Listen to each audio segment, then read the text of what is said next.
Mark సువార్త 10వ అధ్యాయము. ఆయన అక్కడ నుండి లేచి యూదయ ప్రాంతములకును యోర్దాను అద్దరికిని వచ్చెను. జనసమూహములు తిరిగి ఆయన యొద్దకు కూడివచ్చిరి. ఆయన తన వాడుక చొప్పున వారికి మరలా బోధించుచుండెను. పరిసయ్యులు ఆయన యొద్దకు వచ్చి ఆయనను శోధించుటకై, పురుషుడు తన భార్యను విడనాడుట న్యాయమా అని ఆయననడిగిరి. అందుకాయన, మోషే మీకేమి ఆజ్ఞాపించెనని వారినడిగెను. వారు పరిత్యాగ పత్రిక వ్రాయించి ఆమెను విడనాడవలనని మోషే సెలవిచ్చెనని చెప్పగా, యేసు, మీ హృదయ కాఠిన్యమును బట్టి అతడి ఆజ్ఞను మీకు వ్రాసి ఇచ్చెను గాని, సృష్ట్యాది నుండి దేవుడు వారిని పురుషునిగాను స్త్రీనిగాను కలగజేసెను. ఈ హేతువు చేత పురుషుడు తన తల్లిదండ్రులను విడిచిపెట్టి తన భార్యను హత్తుకొనును, వారిద్దరూ ఏకశరీరమై ఉందురు. గనుక వారిక ఇద్దరుగా నుండక ఏకశరీరముగా నుందురు. కాబట్టి దేవుడు జతపరచిన వారిని మనుష్యుడు వేరుపరచకూడదని వారితో చెప్పెను. ఇంటికి వచ్చి శిష్యులు ఆ సంగతిని గూర్చి ఆయనను మరలానడిగిరి. అందుకాయన, తన భార్యను విడనాడి మరియొకతెను పెళ్లి చేసుకునివాడు తాను విడనాడిన ఆమె విషయమై వ్యభిచరించువాడగును. మరియు స్త్రీ తన పురుషుని విడనాడి మరియొకని పెళ్లి చేసుకొనిన ఎడల ఆమె వ్యభిచరించునదగునని వారితో చెప్పెను. తమ చిన్న బిడ్డలను ముట్టవలనని కొందరాయన యొద్దకు వారిని తీసుకుని వచ్చిరి. అయితే శిష్యులు వారిని తీసుకుని వచ్చిన వారిని గద్దించిరి. యేసు అది చూచి కోపపడి, చిన్న బిడ్డలను నా యొద్దకు రానీయుడి, వారిని ఆటంకపరచవద్దు. దేవుని రాజ్యము ఈలాటి వారిదే. చిన్న బిడ్డ వలె దేవుని రాజ్యమును అంగీకరింపనివాడు అందులో నింతమాత్రము ప్రవేశింపడని మీతో నిశ్చయముగా చెప్పుచున్నానని చెప్పి ఆ బిడ్డలను ఎత్తి కౌగిలించుకొని వారి మీద చేతులుంచి ఆశీర్వదించెను. ఆయన బయలుదేరి మార్గమున పోవుచుండగా ఒకడు పరుగెత్తుకొని వచ్చి ఆయన ఎదుట మోకాళ్ళూని, సద్బోధకుడా, నిత్యజీవమునకు వారసుడనగుటకు నేనేమి చెయ్యుదునని ఆయననడిగెను. యేసు, నన్ను సత్పురుషుడని ఏల చెప్పుచున్నావు? దేవుడొక్కడే గాని మరి ఎవడునూ సత్పురుషుడు కాడు. నరహత్య చేయవద్దు, వ్యభిచరింపవద్దు, దొంగిలవద్దు, అబద్ధ సాక్ష్యము పలుకవద్దు, మోసపుచ్చవద్దు, నీ తల్లిదండ్రులను సన్మానింపుము అను ఆజ్ఞలు నీకు తెలియను గదా అని అతనితో చెప్పెను. అందుకతడు, బోధకుడా, బాల్యము నుండి ఇవన్నీయూ అనుసరించుచూనే యుంటినని చెప్పెను. యేసు అతని చూచి అతని ప్రేమించి, నీకు ఒకటి కొదువగానున్నది. నీవు వెళ్ళి నీకు కలిగినవన్నీయూ అమ్మి బీదలకిమ్ము, పరలోకమందు నీకు ధనము కలుగును. నీవు వచ్చి నన్ను వెంబడించుమని చెప్పెను. అతడు మిగుల ఆస్తిగలవాడు గనుక ఆ మాటకు ముఖము చిన్నబుచ్చుకొని దుఃఖపడుచు వెళ్ళిపోయెను. అప్పుడు యేసు చుట్టూ చూచి, ఆస్తిగలవారు దేవుని రాజ్యములో ప్రవేశించుట ఎంతో దుర్లభమని తన శిష్యులతో చెప్పెను. ఆయన మాటలకు శిష్యులు విస్మయముందిరి. అందుకు యేసు తిరిగి వారితో ఇట్లనెను, పిల్లలారా, తమ ఆస్తియందు నమ్మిక ఉంచువారు దేవుని రాజ్యములో ప్రవేశించుట ఎంతో దుర్లభము. ధనవంతుడు దేవుని రాజ్యములో ప్రవేశించుట కంటే ఒంటె సూది బెజ్జములో దూరుట సులభము. అందుకు వారు అత్యధికముగా ఆశ్చర్యపడి, అట్లయితే ఎవడు రక్షణ పొందగలడని ఆయననడిగిరి. యేసు వారిని చూచి, ఇది మనుష్యులకు అసాధ్యమే గాని దేవునికి అసాధ్యము కాదు. దేవునికి సమస్తమును సాధ్యమే అనెను. పేతురు, ఇదిగో, మేము సమస్తమును విడిచిపెట్టి నిన్ను వెంబడించితిమని ఆయనతో చెప్పసాగెను.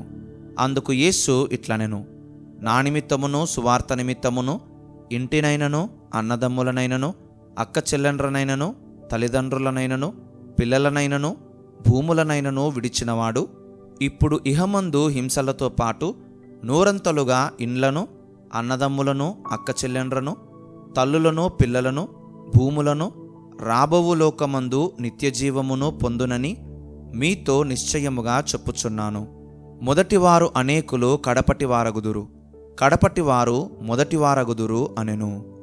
వారు ప్రయాణమై యెరూషలేమునకు వెళ్ళుచుండిరి. యేసు వారికి ముందు నడుచుచుండగా వారు విస్మయముందిరి, వెంబడించువారు భయపడిరి. అప్పుడాయన మరలా 12 శిష్యులను పిలుచుకొని తనకు సంభవింపబోవు వాటిని వారికి తెలియజెప్పనారంభించి, ఇదిగో, మనము యెరూషలేమునకు వెళ్ళుచున్నాము. మనుష్య కుమారుడు ప్రధాన యాజకులకును శాస్త్రులకును అప్పగింపబడును. వారాయనకు మరణశిక్ష విధించి ఆయనను అన్యజనులకు అప్పగించెదరు.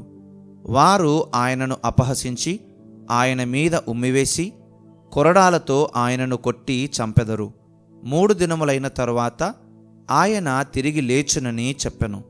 జెబెదయి కుమారులైన యాకోబును యోహానును ఆయన యొద్దకు వచ్చి, బోధకుడా, మేము అడుగునదెల్లా నీవు మాకు చెయ్యగోరుచున్నామని చెప్పగా, ఆయన, నేను మీకేమి చెయ్యగోరుచున్నారని వారిని అడిగెను.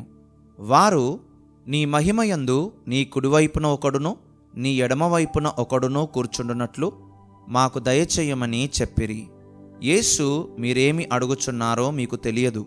నేను త్రాగుచున్న గిన్నెలోనిది త్రాగుటయేనను, నేను పొందుచున్న బాప్తిస్మము పొందుటయేనను మీ చేత అగునా అని వారినడుగగా, వారు, మా చేత అగుననిరి.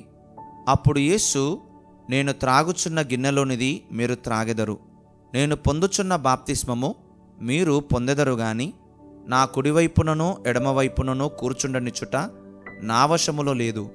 అది ఎవరికి సిద్ధపరచబడెనో వారికే దొరుకునని వారితో చెప్పెను. తక్కిన 10 మంది శిష్యులు ఆ మాట విని యాకోబు యోహానుల మీద కోపపడసాగిరి. యేసు వారిని తన యొద్దకు పిలిచి వారితో ఇట్లనెను, అన్యజనులలో అధికారులను ఎంచబడిన వారు వారి మీద ప్రభుత్వము చేయుదురు.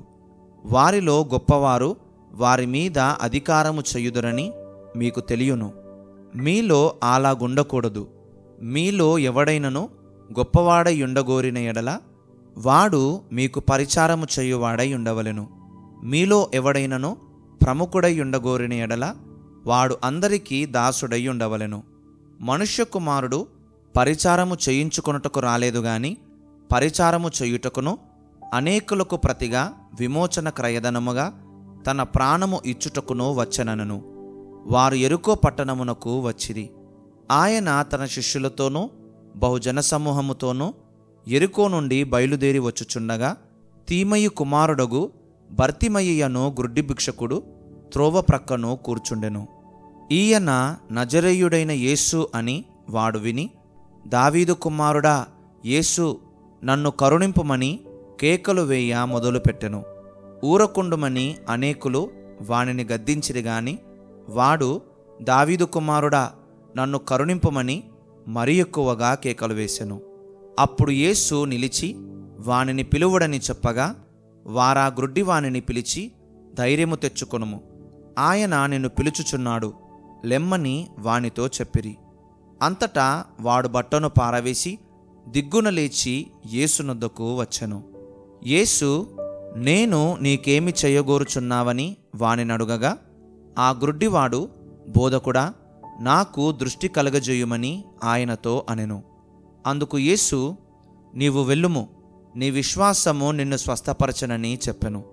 వెంటనే వాడు త్రోవను ఆయన వెంట చూపు పొంది వెళ్ళెను.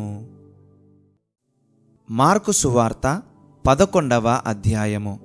వారు యెరూషలేమునకు సమీపించి ఒలీవల కొండ దగ్గరనున్న బేత్పగే బేతనియ అను గ్రామములకు వచ్చినప్పుడు ఆయన తన శిష్యులలో 2 చూచి, మీ ఎదుటనున్న గ్రామమునకు వెళ్ళుడి. అందులో మీరు ప్రవేశింపగానే కట్టబడియున్న యొక్క గాడిద పిల్ల కనబడును. దానిమీద ఏ మనుష్యుడునో ఎప్పుడునూ కూర్చుండలేదు. దానిని విప్పి తోలుకొని రండి. ఎవడైనను మీరెందుకు ఈలాగు చెయ్యుచున్నారని మిమ్మును అడిగిన ఎడల అది ప్రభువునకు కావలసియున్నదని చెప్పుడి. తక్షణమే అతడు దానిని ఇక్కడికి తోలి పంపునని చెప్పి వారిని పంపెను. వారు వెళ్ళగా వీధిలో ఇంటి బయట తలవాకిట కట్టబడియున్న గాడిద పిల్ల ఒకటి వారికి కనబడెను. దానిని విప్పుచుండగా అక్కడ నిలిచియున్న వారిలో కొందరు, మీరేమి చేయుచున్నారు? గాడిద పిల్లను ఎందుకు విప్పుచున్నారని వారిని అడిగిరి. అందుకు శిష్యులు యేసు ఆజ్ఞాపించినట్టు వారితో చెప్పగా వారు పోనిచ్చిరి. వారు ఆ గాడిద పిల్లను యేసునొద్దకు తోలుకొని వచ్చి తమ బట్టలు దానిపై వేయగా ఆయన దాని మీద కూర్చుండెను. అనేకులు తమ బట్టలను దారి పొడుగునను పరచిరి. కొందరు తాము పొలములలో నరికిన కొమ్మలను పరచిరి. మరియు ముందు వెళ్ళుచుండిన వారును వెనుక వచ్చుచుండిన వారును, జయము, ప్రభువు పేరట వచ్చువాడు స్తుతింపబడుగాక, వచ్చుచున్న మన తండ్రి అయిన దావీదు రాజ్యము స్తుతింపబడుగాక, సర్వోన్నతమైన స్థలములలో జయము అని కేకలు వేయుచుండిరి. ఆయన యెరూషలేమునకు వచ్చి దేవాలయములో ప్రవేశించి చుట్టూ సమస్తమును చూచి సాయంకాలమైనందున 12 మందితో కూడా బేతనియకు వెళ్ళెను. మరునాడు వారు బేతనియ నుండి వెళ్ళుచుండగా ఆయన ఆకలిగొని ఆకులు గల ఒక అంజూరపు చెట్టును దూరము నుండి చూచి దానిమీద ఏమైనను దొరుకునేమో అని వచ్చెను. దాని యొద్దకు వచ్చి చూడగా ఆకులు తప్ప మరేమియో కనబడలేదు. ఏలయనగా అది అంజూరపు పండ్ల కాలమో కాదు. అందుకాయన, ఇక మీదట ఎన్నటికిని నీ పండ్లు ఎవరునూ తినకుందురుగాక అని చెప్పెను. ఇది ఆయన శిష్యులు వినిరి. వారు యెరూషలేమునకు వచ్చినప్పుడు ఆయన దేవాలయములో ప్రవేశించి దేవాలయములో క్రయ విక్రయములు చేయువారిని వెళ్ళగొట్టనారంభించి రూకలు మార్చువారి బల్లలను, గువ్వలమ్ము వారి పీటలను పడద్రోసి దేవాలయము గుండా ఏ పాత్ర అయినను ఎవనిని తేనీయకుండెను. మరియు ఆయన బోధించుచు, నా మందిరము సమస్తమైన అన్యజనులకు ప్రార్థన మందిరమనబడును అని వ్రాయబడలేదా? అయితే మీరు దానిని దొంగల గుహగా చేసితిరనెను. శాస్త్రులను ప్రధాన యాజకులను ఆ మాట విని జనసమూహమంతయు ఆయన బోధకు బహుగా ఆశ్చర్యపడుట చూచి ఆయనకు భయపడి ఆయన నేలాగు సంహరించుదుమా అని సమయము చూచుచుండిరి. సాయంకాలమైనప్పుడు ఆయన పట్టణములో నుండి బయలుదేరెను. ప్రొద్దున వారు మార్గమున పోవుచుండగా ఆ అంజూరపు చెట్టు వేళ్లు మొదలుకొని ఎండియుండుట చూచిరి. అప్పుడు పేతురు ఆ సంగతి జ్ఞాపకమునకు తెచ్చుకొని, బోధకుడా, ఇదిగో నీవు శపించిన అంజూరపు చెట్టు ఎండిపోయెనని ఆయనతో చెప్పెను. అందుకు యేసు వారితో ఇట్లనెను, మీరు దేవుని యందు విశ్వాసముంచుడి. ఎవడైనను ఈ కొండను చూచి నీవు ఎత్తబడి సముద్రములో పడవేయబడుమని చెప్పి తన మనస్సులో సందేహింపక తాను చెప్పినది జరుగునని నమ్మిన ఎడల వాడు చెప్పినది జరుగునని మీతో నిశ్చయముగా చెప్పుచున్నాను. అందుచేత ప్రార్థన చేయునప్పుడు మీరు అడుగుచున్న వాటినెల్లను పొందియున్నామని నమ్ముడి.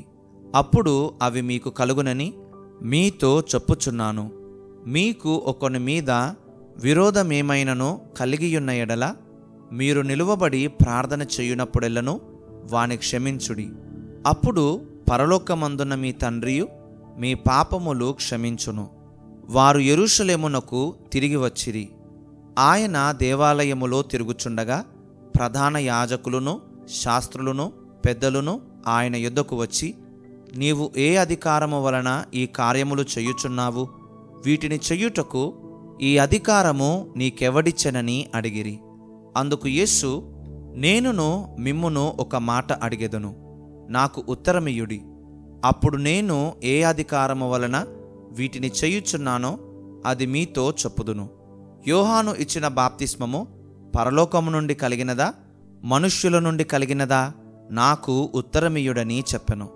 అందుకు వారు, మనము పరలోకము నుండి కలిగినదని చెప్పిన ఎడల ఆయన, అలాగైతే మీరు ఎందుకతని నమ్మలేదని అడుగును. మనుష్యుల వలన కలిగినదని చెప్పుదుమా అని తమలో తాము ఆలోచించుకొనిరి గాని అందరూ యోహాను నిజముగా ప్రవక్తయని ఎంచిరి.